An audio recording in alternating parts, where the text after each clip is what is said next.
Welcome to Superhero Speak. I'm your host, Dave. And I'm Don.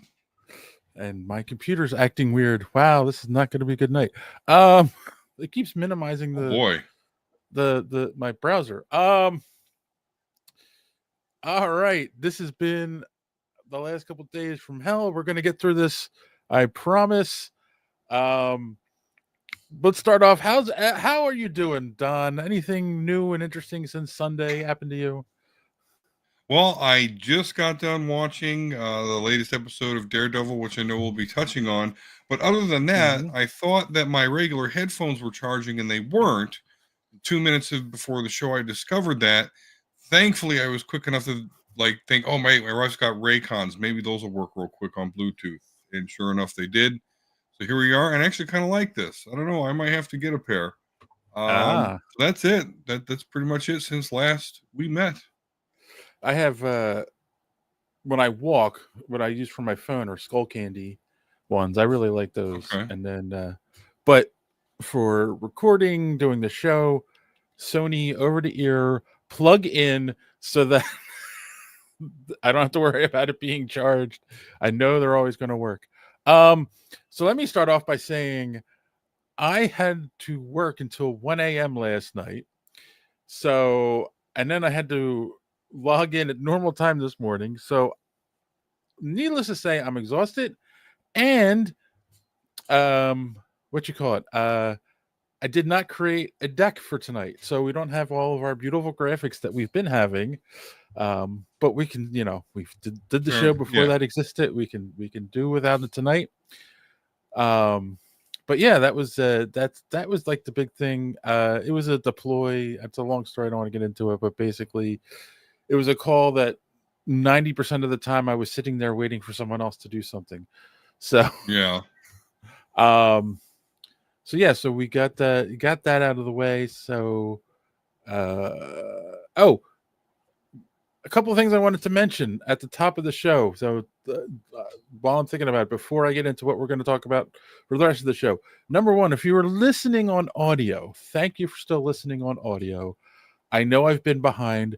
Actually, last night while I was waiting, I posted 2 episodes. So as of this live stream, the audio is 2 episodes behind, or 1 episode behind, 2 counting this. I will post those tomorrow and it'll be all caught up. But you really got to check out the live stream. There's a lot that goes on here. There's graphics, there's visual jokes that I'm sure do not translate to the audio, like when we do the eye roll meme and all those kinds of things. So yeah, you really need to check out the live stream or the replay on YouTube. You're missing some of the great visual aspects. And yeah, so that was the main thing I wanted to say. Oh, and I just discovered today that there's a new documentary coming out called Stan Lee, and it's not in the news, so I wanted to just mention it real quick at the top. It's called Stan Lee: The Final Chapter. It's currently a Kickstarter. Jonathan Bowlerjack, who claims to have been Stan's personal assistant for the last 5 years of his life, documented a lot of things, and what he's calling abuse. If you look at the trailer, what he really means by it is elder abuse. I want to make sure that's clear. We're not talking physical abuse. We're talking pushing Stan to do more than he was capable of still doing at his advanced stage in his 90s. So, well, I mean, hell, is Twitter still going, and the man's been dead for several years now. So, I mean, yeah, to keep him more working. evidence, yeah. So, long story short, I have reached out to Jonathan. I would like him to come on the show and talk about the documentary because it is definitely in our wheelhouse. Because I have a lot of questions and comments. I've met Stan. I know a lot of people who have worked with him, but I can't say that I know anything about the last years of his life. This was before all of these accusations started. So, yeah, definitely would like to have him on. All right. All of that out of the way. Now, what do we got on deck for tonight? We're going to talk a little bit about Daredevil episode 3. We will also be talking some Spider-Man 4, news and rumors, and some doomsday news, and possibly Chrono Trigger is 30. I know you have something you want to say about that, Donnie. And then we're going to be talking about cosplay and the origin of cosplay, because a very stupid man, I'm sorry, he is, who used to run a magazine.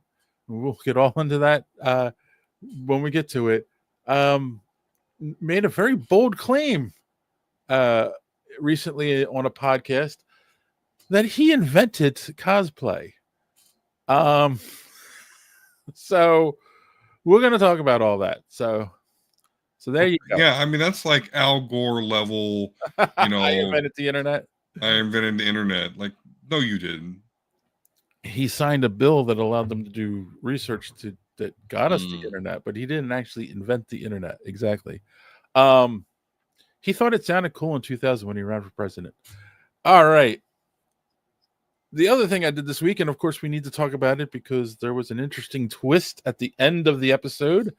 And of course, I'm talking about Daredevil Born Again, episode 3. You just said you finished watching it.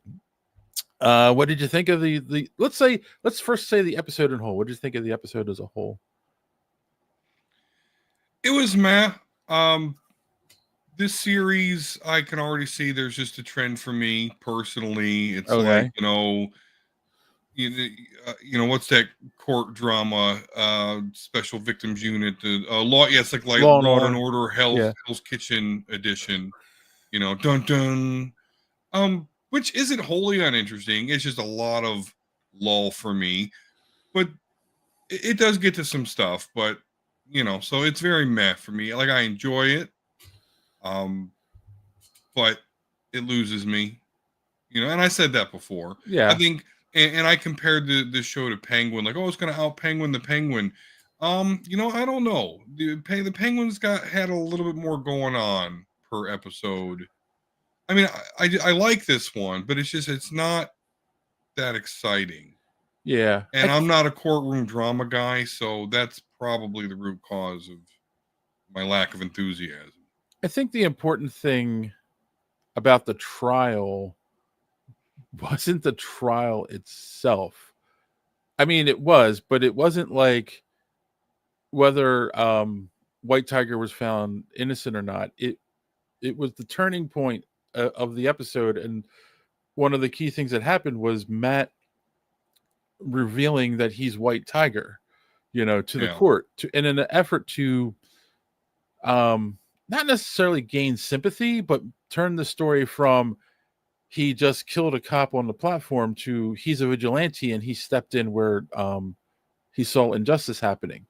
It's that was interesting, the whole concept, because look, Kassan is here. Hello, fellows.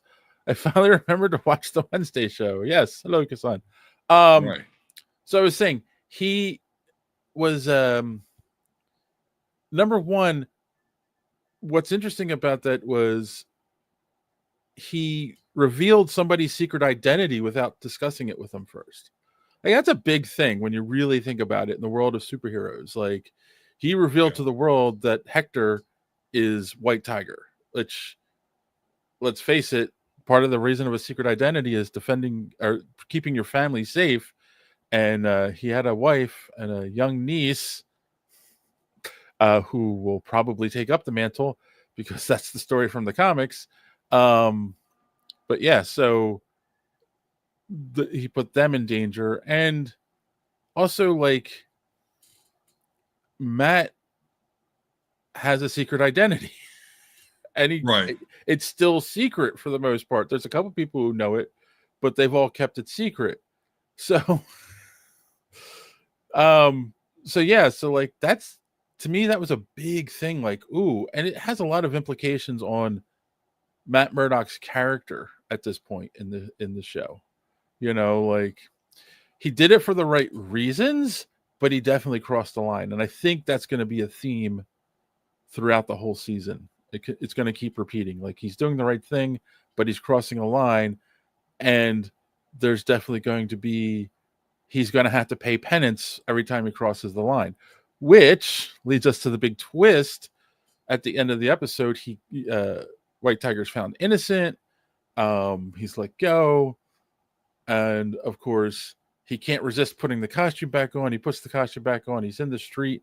Someone walks up to him, which seemed a little weird to me because it was like it was too easy. He walks up to him, puts a gun to his head, pulls the trigger. Yeah. White Tiger dies there in the street.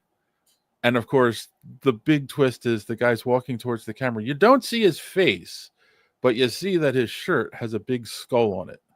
Mm-hmm. So, is it the Punisher, or is it one of these Punisher fanboys that we've been talking about on the show? What did you think? I think it's definitely a Punisher fanboy. I don't see Frank Castle. Not that I don't see Frank Castle killing a vigilante, because I do. I've seen it. But I don't think he would be involved with this group of police officers with the tattoos, because they are breaking the law. At least some of them, the ones that were involved in the incident in the show with White Tiger. So I don't think it is. I think, it's trying to mislead us into thinking that, because it does fit the Punisher's MO. But I don't think he would have anything to do with this group or these cops. I honestly think because again, this is a continuation of the Netflix shows. And after his relationship with Matt in those shows, and he knows, because he knows Daredevil, he knows that he wouldn't defend somebody who he thought was a criminal. You know what I'm saying? So if he knew he was defending him, like, he wouldn't have done it, right? But somebody doesn't know that the two of them have a relationship, they would pose as Punisher and do it. And I do think that's going to end up being a theme in the show. There's going to be a Punisher fan group that maybe are all cops that go and get around killing people when they're off duty. I could be wrong, but I feel like that's going to be the reveal in the next episode. So I feel you're right. But what I do appreciate about what you're saying about Matt Murdock is that this whole incident, he crossed the line by not discussing it with the guy before revealing his identity. But at the same time, he did get him off, and he should have listened to Matt Murdock's advice, which was like, don't put the suit on again, retire this retire this superhero.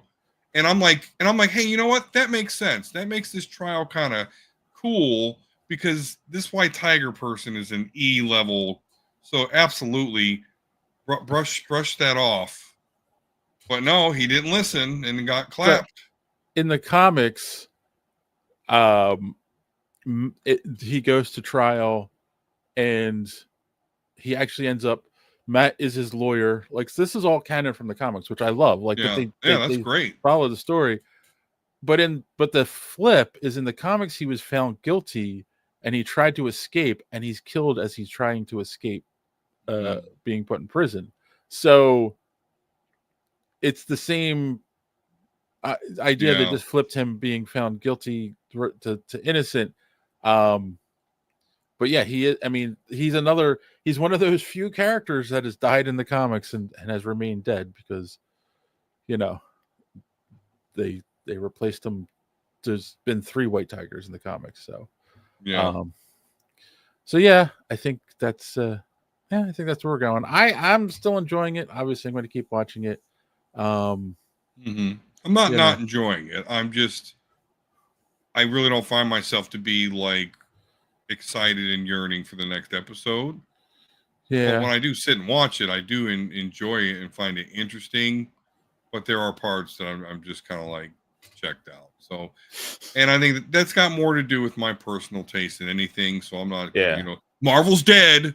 Daredevil's not good. I don't like it. It doesn't do what I want it to do. So it's fucking dead. I don't do that. Hopefully not on this podcast. All right.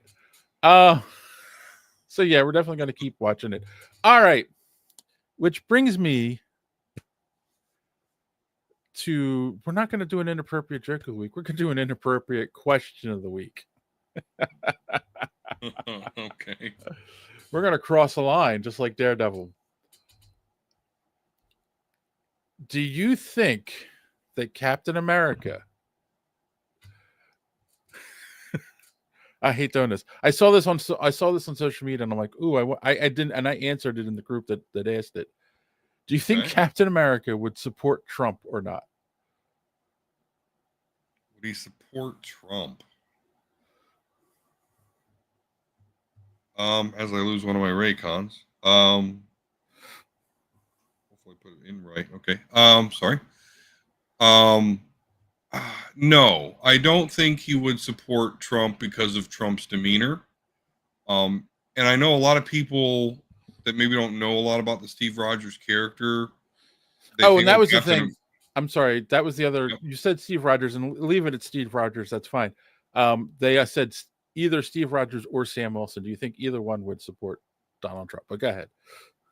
No, because I don't think either one just supports the government outright. Yeah. I know it's Captain America, but that's why Captain America in Civil War. I mean, we've all seen it in the movies. He's like, no, I'm just not going to sign off on this shit. So no, I don't think he would, mostly because of his demeanor. I don't know about the policies or whatever. I don't know if Captain America is getting into government efficiency or I worried love it. about U.S. aid. I love it. It's funny because a lot of people, and I'm trying to like be careful because YouTube will go after you for saying certain words.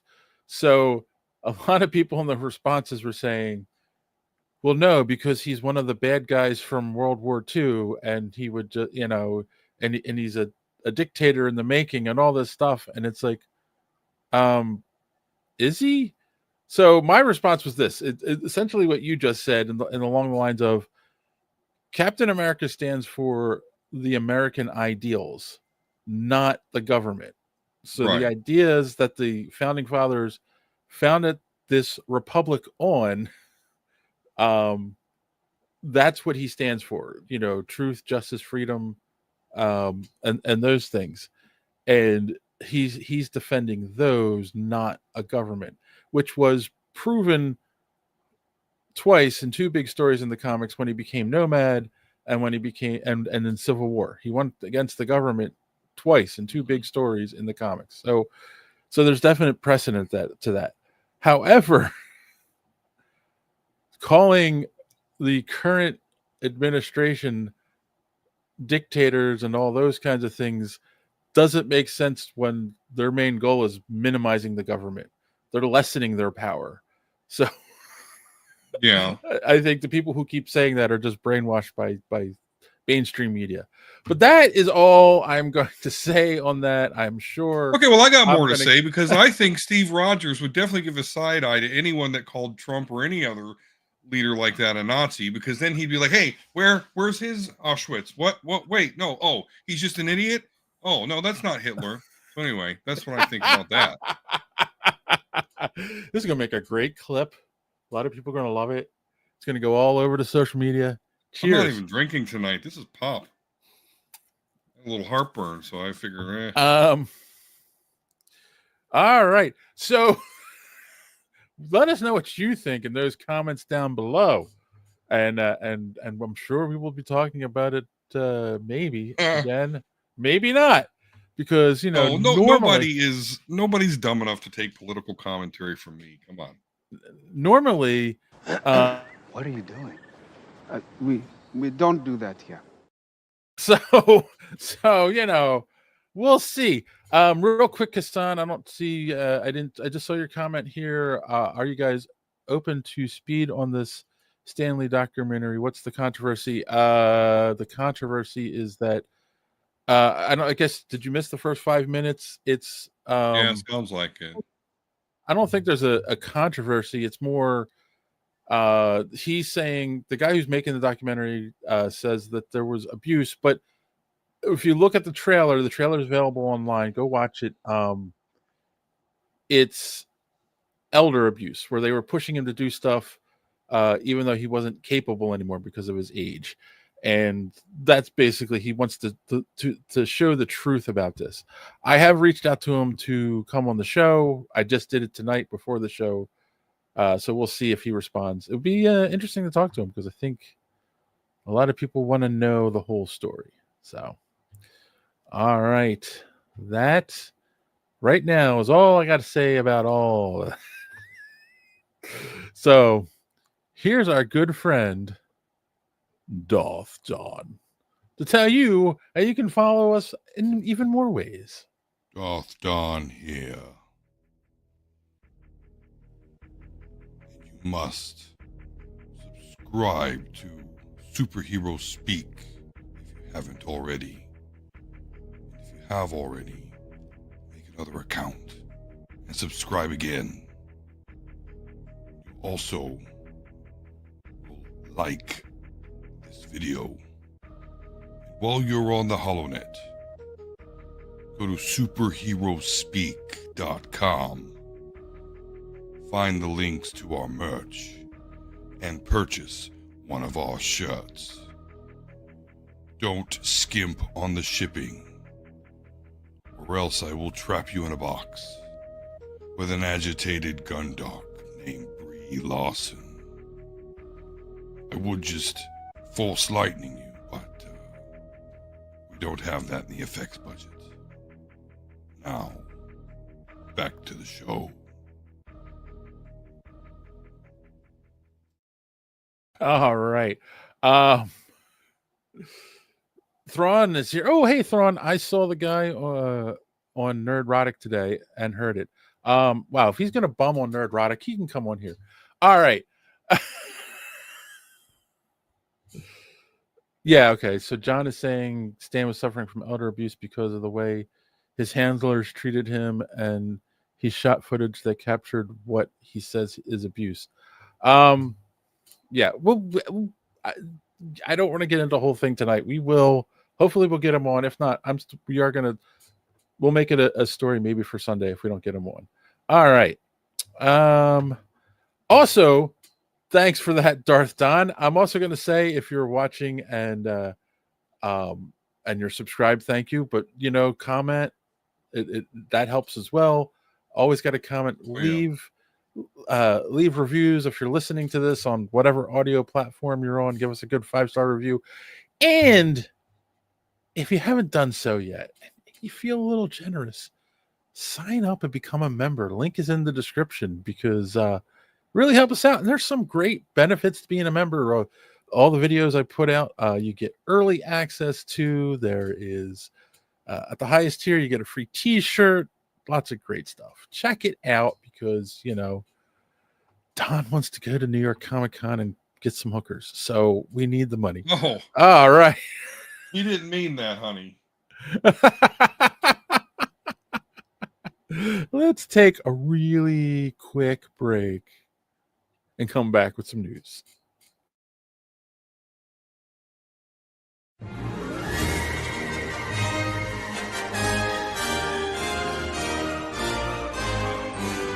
This is so wizard, Annie.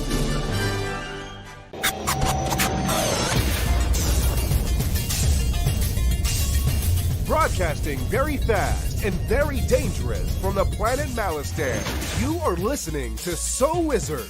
You're thinking people gonna die? The only podcast to make the Kessel run in under 12 parsecs.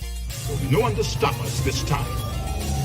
I am your host, Joey DiCarlo, and with me, my co-hosts, the queen of all nerds, Aubrey Litchfield, and the expert, Mr. Marquis, Marcellus Ray. You are listening to So Wizard Podcast, where three friends review movies, TV, and sometimes more, podcasting weekly on the Geek World All-Stars Podcast Network. Marcellus Reagans, please tell the listeners where they can find more So Wizard Podcasts. Everybody, you can head on over to SoWizardPodcast.com, and there you're going to find a brand new episode every week. Find So Wizard on all podcasting streaming platforms such as iTunes, Spotify, Good Pods, and pretty much wherever you can find a podcast. Check out our YouTube page, where new content is being uploaded regularly. We also have a Patreon page. For as little as $1 a month, you can receive exclusive bonus content while you're supporting the show. No, I didn't. First of all, a podcast takes a lot of work. okay? You have to organize the guests, you have to do a Google Calendar, and then you build a following. It takes a long time, and I've been working on it for a while. I know. Anyway, here we go. Oh, Yeah, you're not kidding, Kassan. Anyone get the number of that bus I just got through under? Ooh. what? No, there's no Mention the bus. hooker?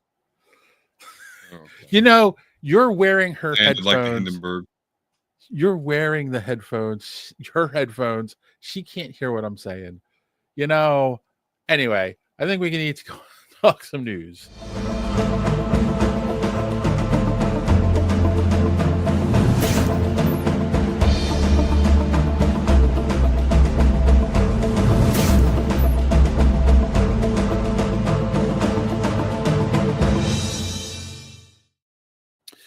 So it was just announced that Sadie Sink from Stranger Things, the redhead, has been cast in the MCU to star in the upcoming Spider-Man sequel, starring Tom Holland.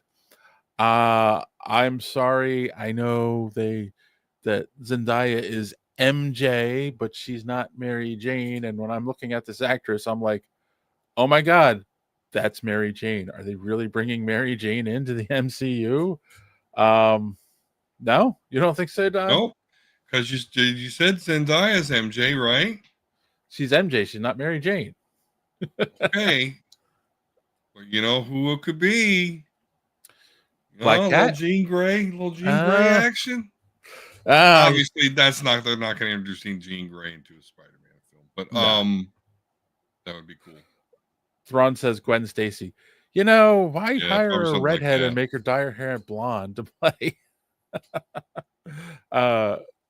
play Gwen Stacy? But it could be. I think it's weird to bring Gwen Stacy in at this point. Like, she was the high school girlfriend who gets killed, and so to bring her in now just seems weird to me. The other possible is Felicia Hardy to be Black Cat, which she would have to dye her hair white for that. So any actress could play her. Not a big Black Cat fan. You look disappointed in that aspect of it. I just the hair doesn't need to be white. They could go a different direction. They shouldn't, because you lose kind of the Black Cat. She's recognizable. Otherwise, most uninteresting character, or one of the most uninteresting characters I've ever read. But yeah, they gave her big boobs and put her in the Spider-Man cartoon, and here we are. We all know Black Cat. So whatevs. Oh my God, she's a very important character in the mythos of Spider-Man. Yeah, that's what I remember about her, is her importance in the mythos of Spider-Man. That's what I remember about Black Cat and the black leather suit. Yep, that's what I remember. I'm obviously not a Spider-Man savant, so I kid. Yeah, you're also, a horny guy. Thrawn says the character has more reach to a female audience because of her spin-offs. I'm sure he's talking about Spider-Gwen. And Gwenpool, yeah. And Gwenpool, yeah. She's got a following of the little bit of female fans out there. Yeah, but no, we got Gwen Stacy already, and we got an MJ.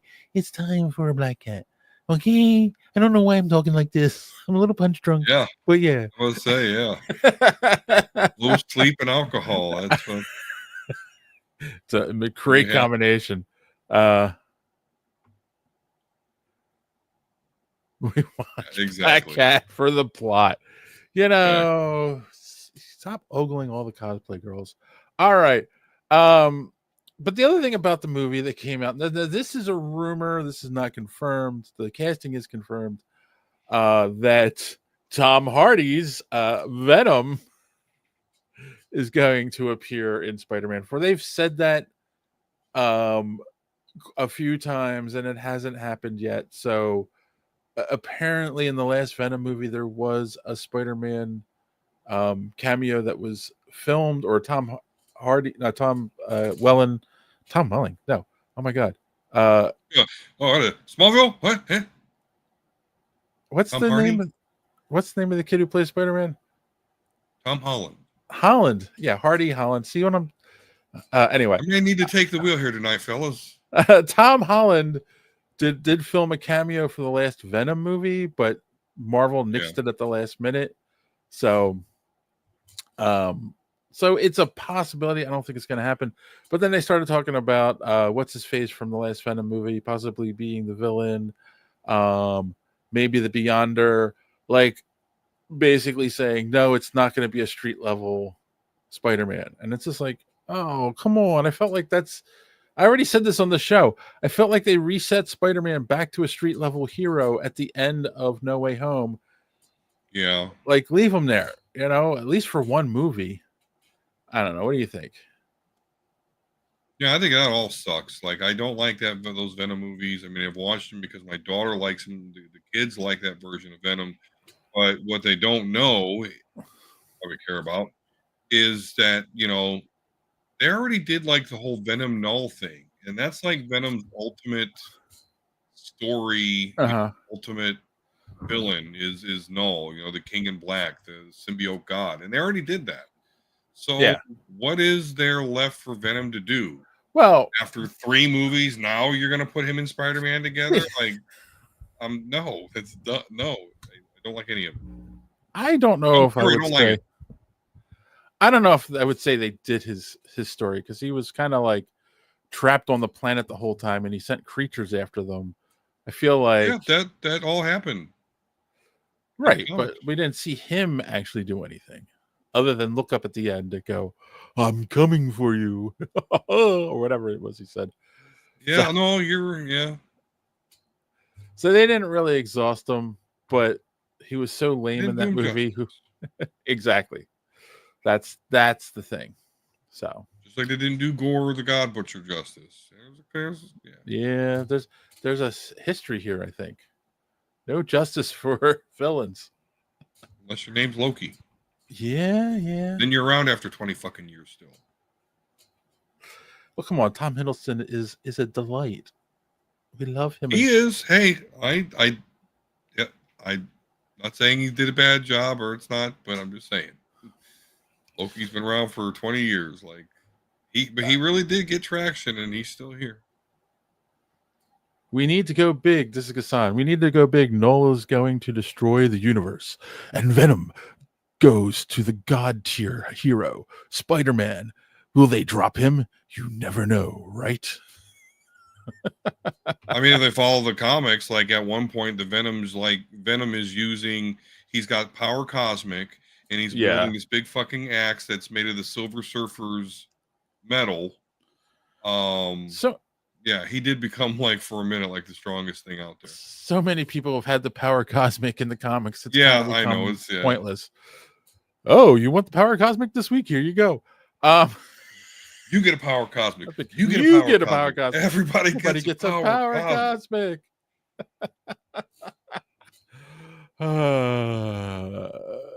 Because Marvel is allergic to character-driven stories. Skybeams, multiverse, and reality-ending threats. That's original. You know what, dude? DC's your Skybeam show.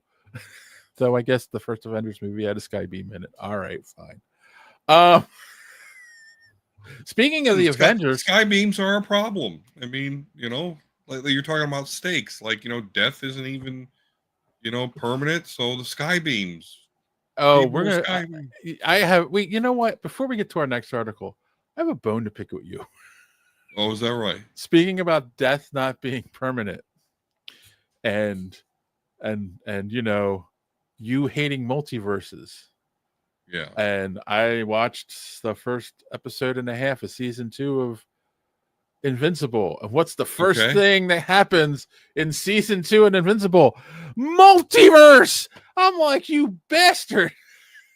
You sit there and my favorite aspect of the show. Dump on the Marvel multiverse, but love that Invincible multiverse, don't you? I love Invincible. I don't love the multiverse, although maybe if you do it right on a smaller scale, you're right. Maybe I do like multiverse, but I don't know.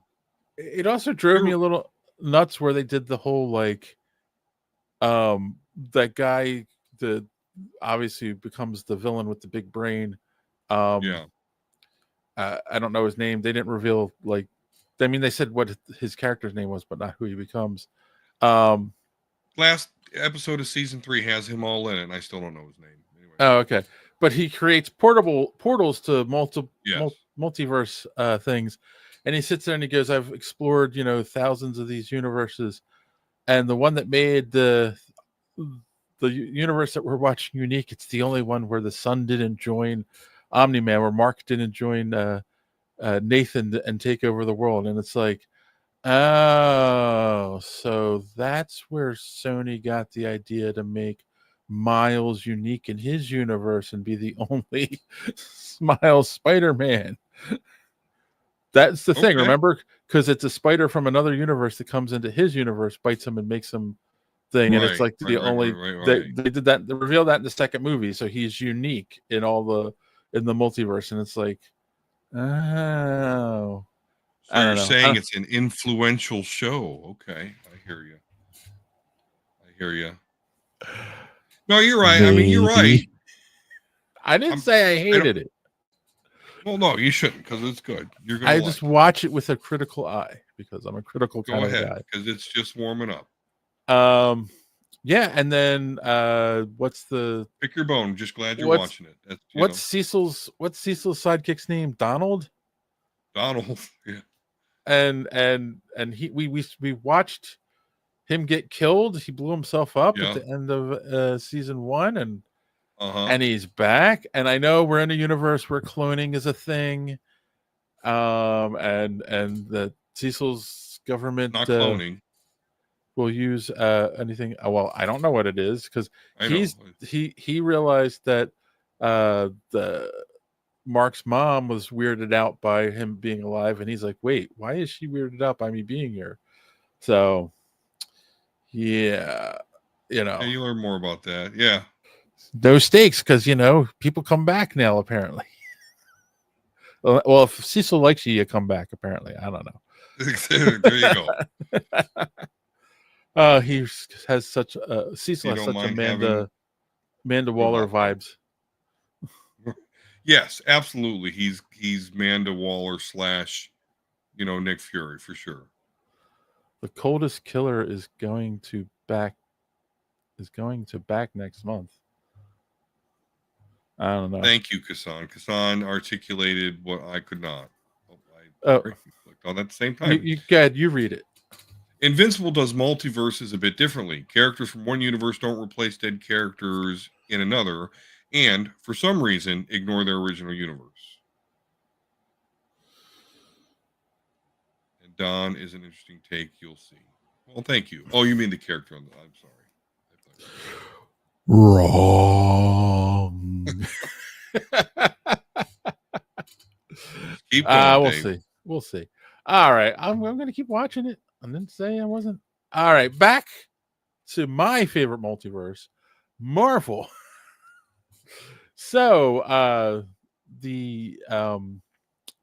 was Anthony Russo was recently asked in an interview if any of the Disney Plus stars, like Miss Marvel, Moon Knight, Werewolf by Night, were going to show up in Doomsday or not Civil War. What's the name of it? Secret Wars. Secret Wars. Thank you. Secret Wars. And he basically said, we're looking at the entirety of the Marvel universe and every possible character, but make of that what you will. So I think they're going to probably grab one or two of the characters that we've seen, if they can make it work. I mean, I love him or hate him, Oscar Isaac. A lot of people like him. He's a good actor. Moon Knight might not have been everyone's cup of tea, but I thought it was well done given the source material. I could see him coming and at least having a cameo in either Doomsday or Secret Wars. Miss Marvel, possibly. Again, a lot of people liked her. it's not her fault the Marvels wasn't good or didn't do well. So Yeah. You know, I mean, I just don't want them to go crazy and dig deep into the characters that nobody cares about. Now, with that said, the ones you just talked about are not in that category. You know, would that potentially deviate then away from what they did in the comics with the whole Secret Wars thing? Sure. But this is the MCU, so that's to be expected. So yeah, I mean, sure, I totally understand that, you know, this is totally open for any and all past characters. But just, you know, focus on the ones people actually care about. That's like Papa Pizza. Papa Pizza. Don't you remember that from Multiverse of Madness? It was Bruce Campbell's. Bruce Campbell was the street vendor, and they were selling, the pizza balls. Okay, right. Yeah, Papa Pizza, and then Papa Pizza. Yeah. So apparently, I saw a clip, an alternate clip where in the actual movie, like, because they put a spell on him and he keeps punching himself, and in the original he just kind of stops and he's like, oh, thank goodness. But in the alternate take, he's like, Dr. Stephen Strange, you have not seen the last of Papa Pizza. So I want to see him come back and take his revenge on Doctor Strange. On Doctor Strange, you want to see Papa Pizza? I want to see Bruce Campbell in a Marvel movie. That's all. So, yeah. The other related news to that, Scarlett Johansson. You remember Scarlett Johansson? Remember, she was like, you know, the hot stuff. She was really, really nice looking in Iron Man 2, but then progressively got kind of uppity. She was recently asked in an interview with In Style magazine if she would ever come back to the MCU. And her response was, she's dead. She's dead. You don't come back when you're dead. She said, there's a lot of fans who want to see her come back, but I think they're going to be disappointed because she's dead. That was her quote. That was her thing, which that comes off as, one, she doesn't really want to do it anymore. It's like she's done with the role. But two, it also could be maybe she is negotiating to come back as an alternate version, because again, multiverse. And you know, she asked Kevin Feige, well, what do I say if people ask me? Just say, oh, she's dead. So yeah. Because I think I hearken back to Elizabeth Olsen being asked about Wanda's fate, and she basically was like, I think she's dead. Like, she said it in a way where, like, she wasn't committing to it, because again, comic book movie, anything's possible. But yeah, it's interesting. I feel like that's a tagline that some of these stars have been said to use. Kassan says, how is Captain America 4 doing? I'll tell you, bad. The movie sucked. Writing is terrible. You know, Kassan, no. Stop it. Bad. It actually passed Captain America First Avenger in the box office the past weekend. So, you know, I mean, I know you're talking a decade apart of the two movies, different economy and everything, but it's not doing as big as some other movies, but it's I think it's going to make its money back. So maybe I'm wrong. I can look it up, but we're not doing that right now.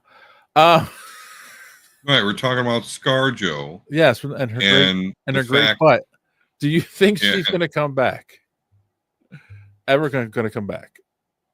You can never say never, but you know, one thing I do think that we have to get away from, you know, you mentioned the reporter asking Scarlett Johansson, well, what's in store for Black Widow?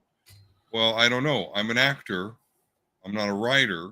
Yeah. And so someone could be Black Widow and it not be me, which is effectively happening anyway with the new Black. I mean, I don't even know her name. It's new Black Widow, the blonde Black Widow. Thunderbolts. You know, right? It's Lawrence Pugh, right? Pew, Yeah, pew. Florence Pugh. I remember. Yes, Yeah, her yes. name always makes me laugh. But anyway, see. So yeah, who cares? I mean, and let's be completely honest. Black Widow is already like the sixth man, on a really good basketball team. Yeah. Okay, it's the Avengers and Black Widow. Like no one really is that hung up on her. They're hung up on her, the MCU version, and I think that is to ScarJo's credit. And decent writing on, in the MCU for the character.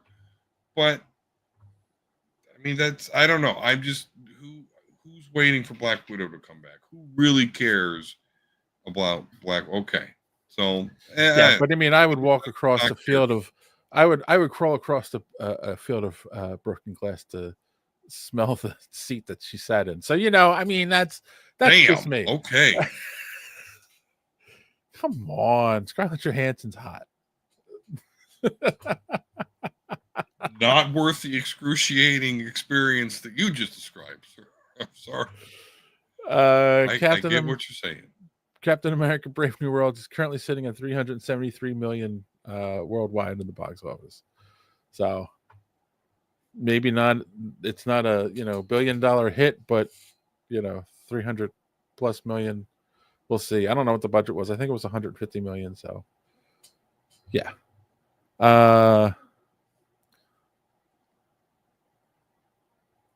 She's fallen off. Thrawn says she's fallen off the acting radar long enough for a recasting to not ruffle too many feathers. This is true. Yelena, that's the character's name, the blonde Black Widow. This is true. She has been kind of like out of the way for a while. But yeah. But yeah, I guess, yeah. Marvel apparently is against recasting now. They weren't in the beginning, but they are now. Ask Edward Norton. Yeah. Kasan says she's overrated, just like Gal Gadot. You know what? You would do them. Either one. So quiet. All right. Yes, that is that's my commentary on that. And the I don't last think thing, Hassan would do Gal Gadot. I'm just gonna throw that out there. So, well, we gotta be careful going forward. Let's the last thing you wanted to talk about in news. Oh yeah, this was your baby, and it's something to make us all feel old. Chrono Trigger just turned 30 years old. Yeah, I feel old. Yep. So what was it you wanted to tell the people about Chrono Trigger? You still play it? Well, yeah, I play that game. I play yearly. That is absolutely something that I regularly play. I've had on multiple systems. Of course, I bought it from back then. It was a place called Sears for the Super Nintendo, and then they re-released it on the PlayStation 1 with Final Fantasy 4 called Final Fantasy Chronicles. Added these awesome CGI or these awesome animated scenes to it, which was great. Then they re-released it on iOS, Apple iPhone or iPad. Played that, and now you can get it on Steam. And about 6 months ago, and I played that after when Akira Toriyama passed away recently. I played that, and it's actually on one of my YouTube channels, I believe. But anywho, so it's that type of game for me. It's like it is the best RPG that has ever been made. Strong words. But dude, and I know you might not, but okay. So who wrote the story? That's Sakaguchi. That's the Final Fantasy guy. Who does the art design? Akira Toriyama. And I can't remember the guy that did the music. And I'm so sorry about that. It's Utsumura or something like that. So it's basically the best of the best of all of that, the best storytelling, there was no way the game wasn't going to work. I remember so freshly back in the day reading in Nintendo Power, Want to Feel Old, and like before the game even came out, we knew it was going to be a masterpiece. Yeah. And it certainly was, and it still is to this day. Now, don't get me wrong, now that I'm older, the story is not like rock solid. I'll be honest with you. There's ridiculous stuff there, and they do things just so you can do things. But again, the art direction, the music, the gameplay, it's just super fun. I mean, like I said, there was no way it was going to fail, because it's like say we had a comic book movie or whatever, and the writer was Chris Claremont, John Williams was going to do the music, and Alex Ross was going to do the art design. Like, it's going to be the most badass thing on the face of the planet. Yeah. So that's Chrono Trigger as a video game. And what's even more exciting about the fact that it's 30 years old, because other than making us feel old, they did announce that they do have other projects in development. They're going to go beyond the game.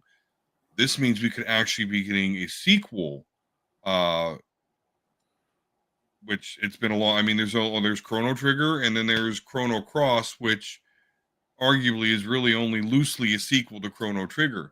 Mm-hmm. So them having a sequel is super exciting. Don't know if that's exactly going to happen, because they're being vague about what they're doing. But anyway, yesterday was their birthday. Happy birthday to the greatest, in my opinion, video game that has ever been made, and that's Chrono Trigger. And I'm really upset at myself that I did not remember the guy that made the music, because he's really good. And again, there was no way this thing was going to fail. I feel like I need to go play the game. Can you believe I've never played it? I mean, I know lots of people who have played it, but it's weird that I've never played that one. Oh yeah, man. Kasan says, Don sounds like John, amped up about some anime. All these Japanese names spoken with such passion. Keep it up, nerd. I love John, and I'll take that compliment. But I will say, at least I'm talking about something that a lot of people have actually played or know about. And a lot of remember, I don't think you were on the episode, but it's never died. There's 10 billion anime fans, so they can't be wrong. He said some ridiculous number where there was more than the number of people on the planet, and no one has let it go since. And I'm going to say, and I know, Kasan, you didn't mean it in a derogatory way, but I love putting our clips out on YouTube and TikTok and Instagram, and we don't get a lot of comments on Instagram, but TikTok and YouTube we get comments. And people, what, if you're gonna just call me fat or ugly and say I don't know anything about women, come on with something original. Like,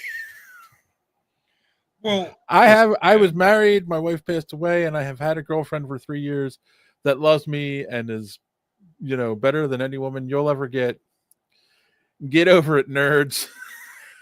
Well, and that's the thing. It's 2025. The only people on the earth that sit there and like critique like dude's look or his weight or anything are like fat nerds, at the computer desk. So just consider the source. Exactly. Oh, always. All right. You know what? Please call me fat. Do it multiple times each video. We could use the engagement. Thank you. Yeah, engagement's great. Thank you for the engagement. That's really the point. Thank you for commenting. Thank you for the engagement. You're really helping us out. So go screw yourself. All right, let's take a real quick commercial break and come back with our main topic. Wow, the stinger. Timmy, I'm from the Dream Come True Fantasy Contest. You ready to wrestle? You bet. Mom, Dad, it's really him. Hold on. Okay, now I'm ready.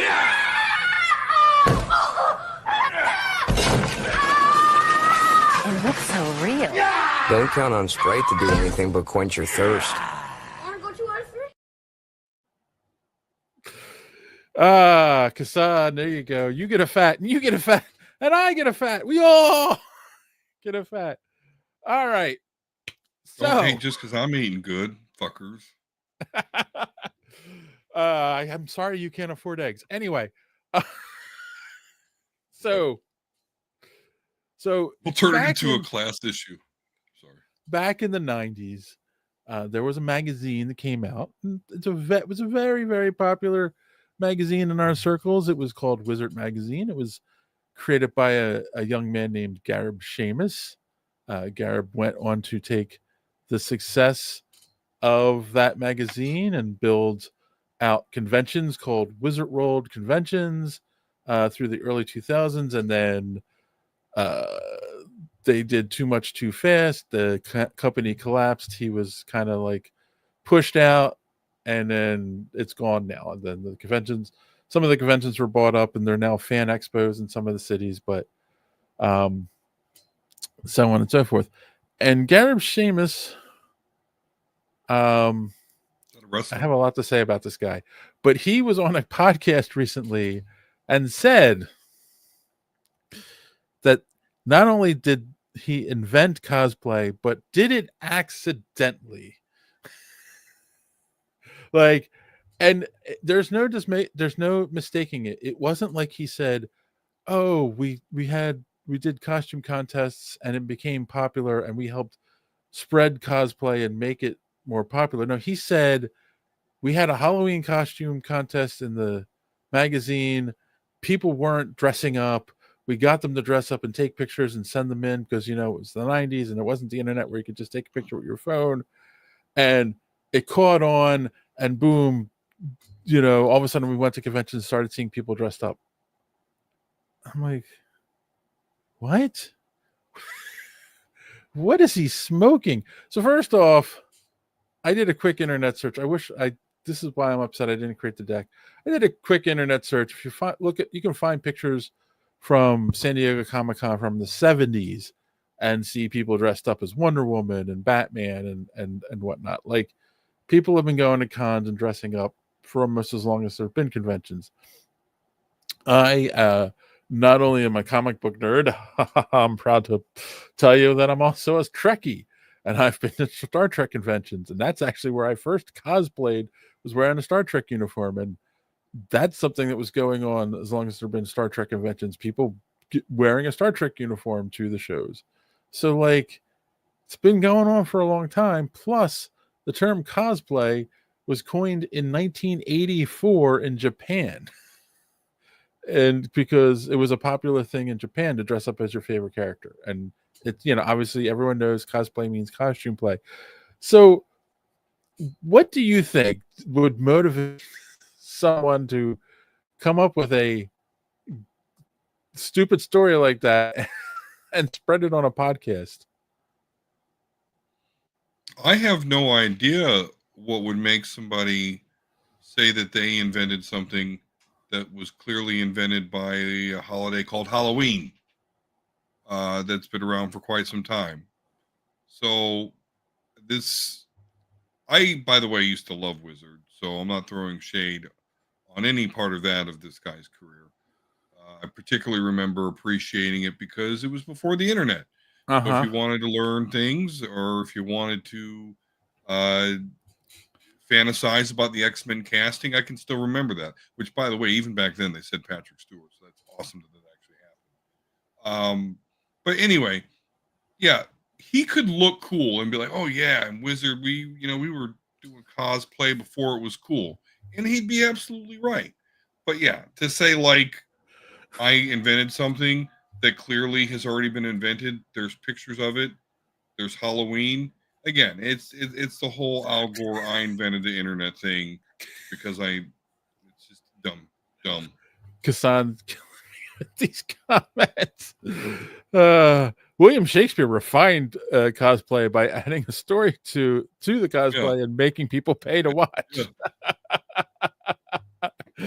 Oh, perfect. So I'm gonna peel back something about Gareb Shamus that people don't know, and if enough people, I might get in trouble if enough people watch this podcast, but I don't really care.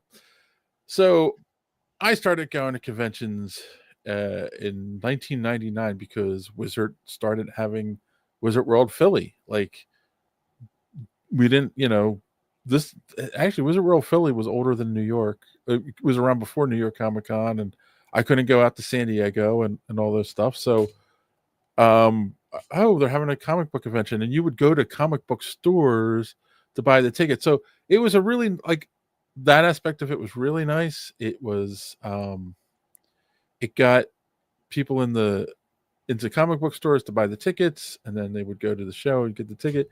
I give the ticket. And like, so I started going, and then it got me interested in volunteering, and I got to know, and then I started being part of a crew that worked for the conventions, and the rest is history.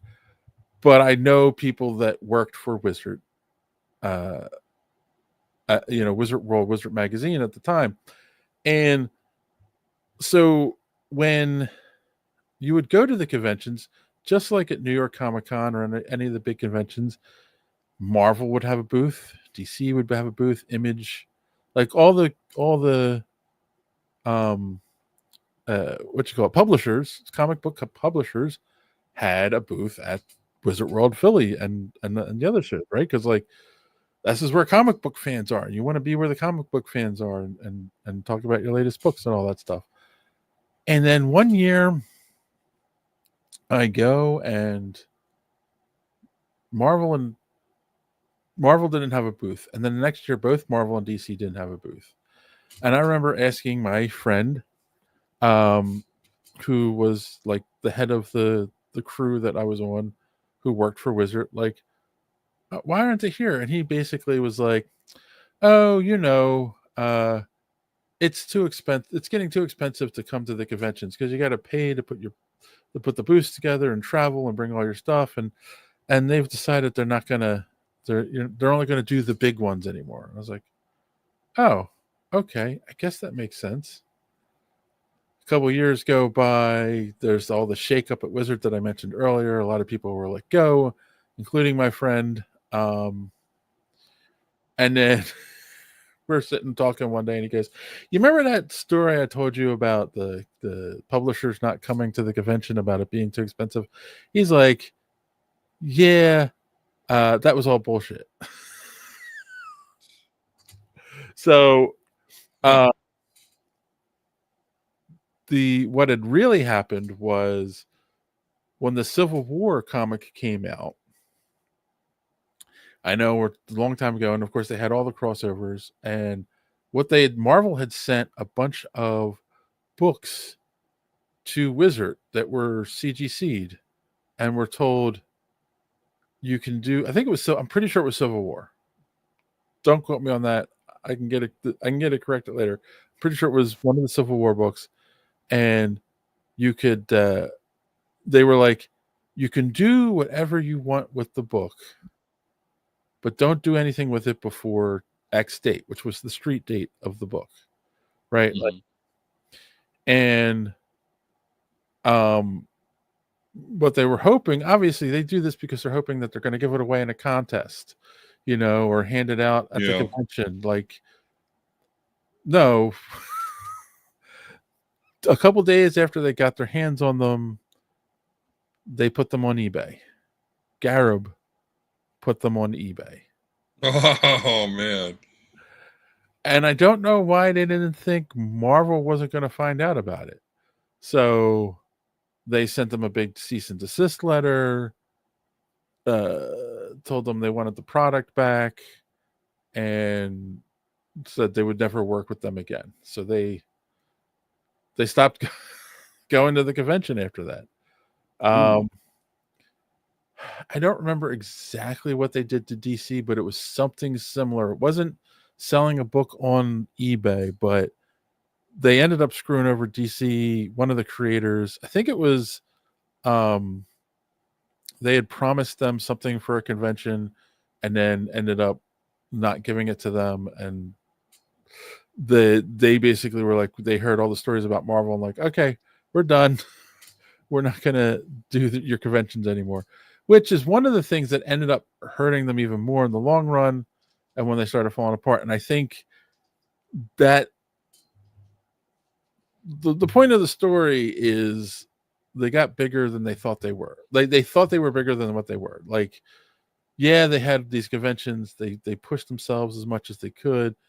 They pushed themselves too far, but they also were like, we're Wizard Magazine. We can do whatever we want. Doesn't matter Yeah. that Marvel doesn't want us to sell them. They put these on eBay. So it just became a huge mess, you know. And then I hear from all these people, because, you know, they would put out the lists. Oh, who's the artists to watch? Who are the writers to watch and whatnot?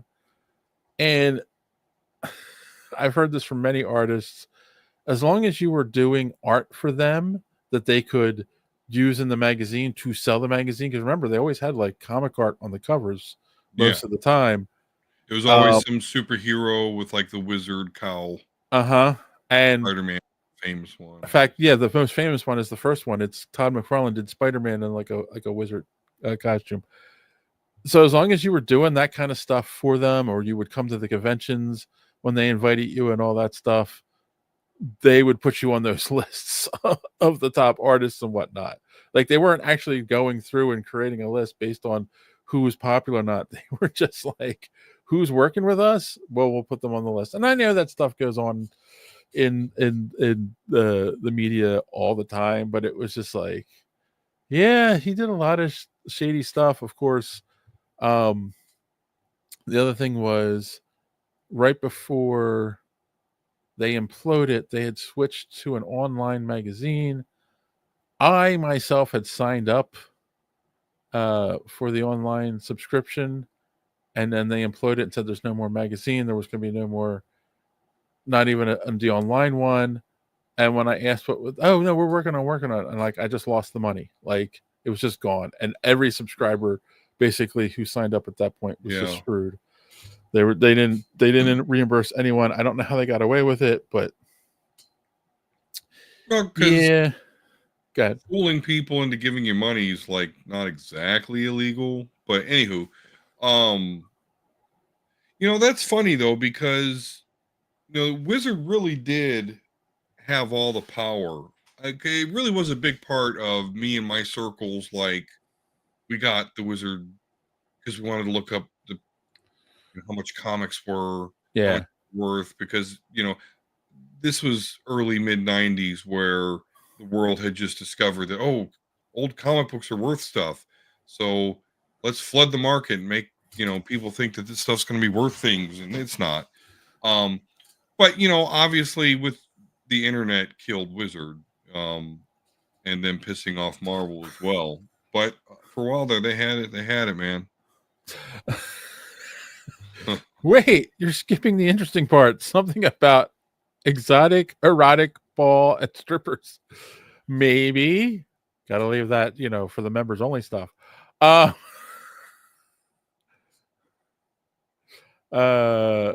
has spent several cons parading around with my boy. Oh wait, I think I missed. Thrawn's got a whole there's a whole side story going on. Oh, about his Stargate outfit. So yeah, so he's a big talker and he says a lot of crap, but it was such a weird thing that this was on Bleeding Cool. Bleeding Cool obviously debunked him right away. I feel like they put a bad what you call it, a bad spin on cosplay, because there are people going to watch that who don't know anything and are going to be like, oh, and they're going to try and walk around and, you know how people like to talk about misinformation in today's world? That is misinformation. And if people don't quickly jump on it and say like, no, he's wrong, he didn't invent cosplay, there are people going to watch that and go, wow, did you know Wizard Magazine invented cosplay in the 90s? Oh, for sure. Yeah. For sure, people already do that now on so much dumb shit. Like, my personal policy is, you know, I don't really consume that much news because, again, it's, you know, dumb and depressing. If it's even true, it's depressing, you know. But if I do like find something out in the news, it's like you got to get like 2 other sources before I believe it, because there's just so much crap out there that people put. And there's people that don't know better that, I'll be at work and I hear it. Oh, did you believe it? And it's like, no. So, anyway. The world is full of misinformation, people.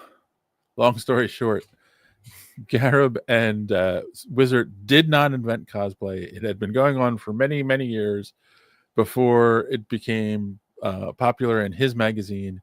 He just knew putting sexy girls in skimpy outfits and putting them on the cover, or at least within the pages of the magazine, would sell more books. And people were no longer there for the articles. So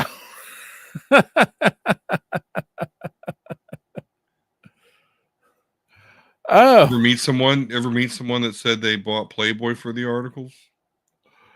Yeah, I was used to be one of those.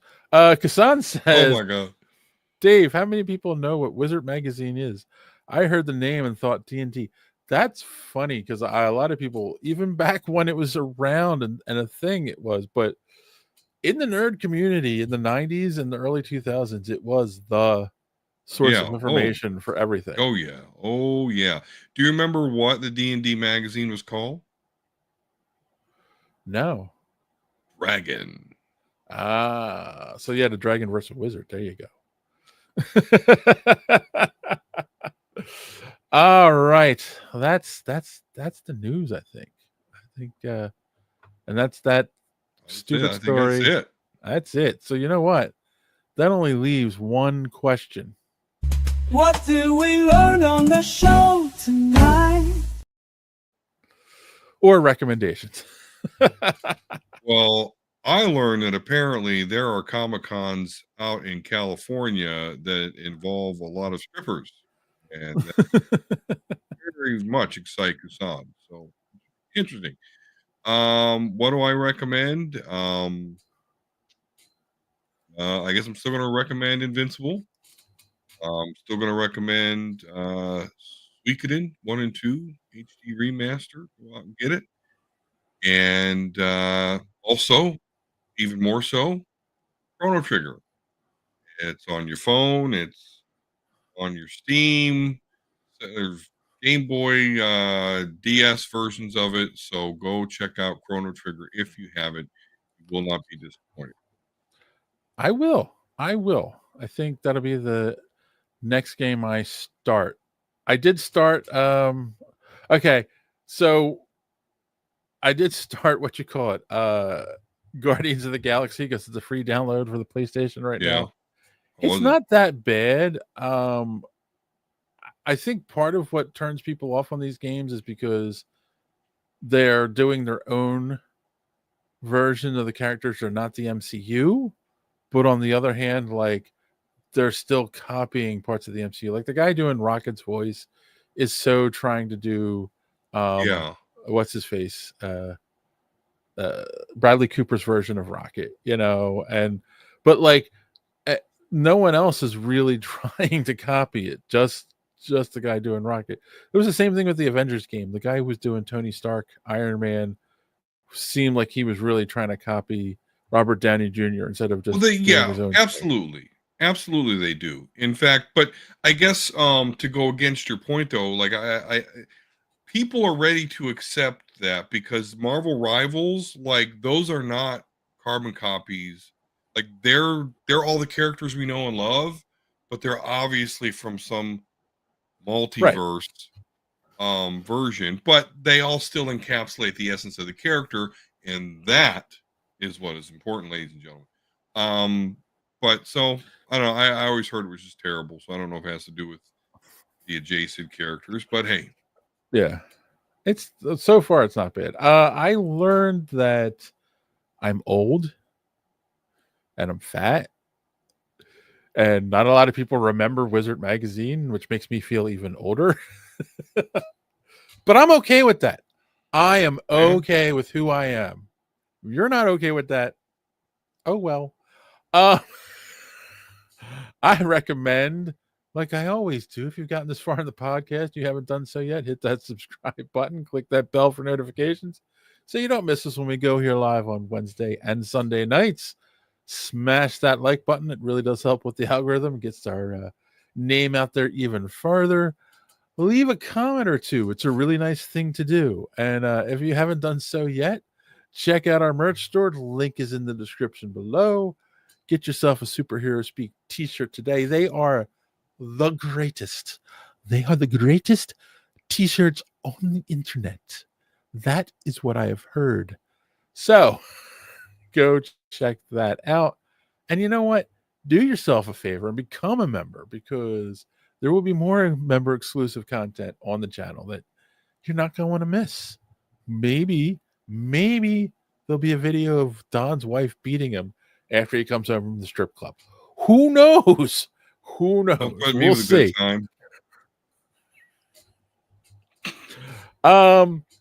Yeah, and also go to superheroespeak.com, where you can find the podcast whenever I remember to update the website. Links to all our social media at the top of the page, comic book reviews, and so much more.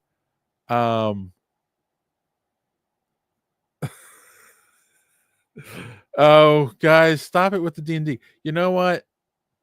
If you're serious about wanting to play D&D, you maybe become a member, and I'll think about it. Ooh, all right. On that greedy note, you know what? How about that? Okay, hold on. I'm going to change it, because remember when I said if we get 100,000 subscribers, I will grocery shop as Dark Dawn. Yeah. But then I was kind of thinking about that, and I'm like, I'm pretty sure, because I live in a small town, I'm pretty sure I'm going to get kicked out of the place if I do that. If I film it, I think is what may offend. So if we hit 100,000, we will do at least a mini venture on Discord and like tape it for the members. Okay. Okay. 100,000. Let's go. So Thrawn Kill, Kassan, get them bot accounts going. And gotta get those bot accounts going. Hold on a second. I need to do something really quick here. Because apparently, oh, that's not what I wanted. Hold on a second. Apparently people don't know how to read the description of the episode. Let's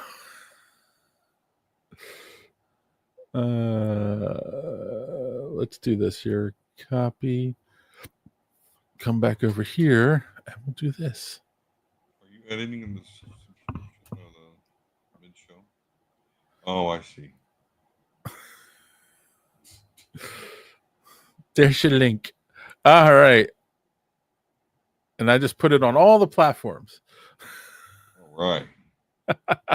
There should also be a subscribe button. There should also be a join button right next to the name of the channel. Between the name of the channel and subscribe, there should be a button that says join. Just saying. All right. On that note, we do Star Wars D&D. I'm sorry. Yeah, we'll work out the. We'll work out the details. We're getting there. We're almost to 40,000 subs, so we might hit 50,000 at least before New York. So, all right. On that, boys and girls, as always, thanks for watching. Don't keep caught in the door. See you next time. If you haven't done so yet, subscribe. It really keeps this podcast alive. Smash the like button if you please. It gives us what we need. Maybe leave a comment or two. It's a really nice thing to do. And what